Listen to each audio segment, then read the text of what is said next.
जो फनागर रसूल है, रफ़ीक़ कबर भी है, रफ़ीक़ हशर भी है, यारे गार भी है, नबूवत का वफ़ादार भी है। अल्लामा इब्न हजर मक्की रहमतुल्लाह लिखते हैं कि सिद्दीक़ की विलादत पर हातिब ने आसमान से आवाज़ दी कि अल्लाह की बंदी,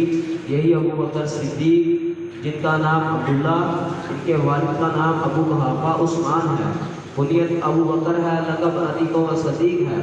मशहूर मोहम्मद का रफ़ीक है, यही अबू बकर सिद्दीक़ है जो वसी रसूल है। मेरे भाइयों, पूरे सहाबा में अफजल आला व माला पहला नबी का रफ़ीक, मुस्तफ़ा का वज़ीर, मुस्तफ़ा का मुहाफ़िज़ अबू बकर सिद्दीक़ है। पूरी दुनिया में बहादुर बहुत है, शहीद बहुत है, मुफस्सिर बहुत है, आलिम बहुत है, हजाज बहुत है, मुफ्ती बहुत है, मगर सिद्दीक़ एक है। लोग कहते हैं कि तवादम मस्त कलंदर अली का पहला नंबर,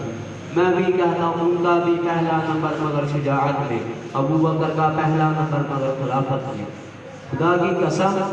हज़रत अली हज़रत उस्मान के खलीफा हैं, हज़रत उस्मान हज़रत अली के खलीफा हैं, हज़रत अली हज़रत उमर के खलीफा हैं। पूरे पैगंबर का तो खलीफा सिर्फ अबू बकर सिद्दीक़ है, जिसका लक़ब खलीफा तो रसूल बना, जिसके बारे में पैगंबर ने फरमाया सिद्दीक़ वो आदमी है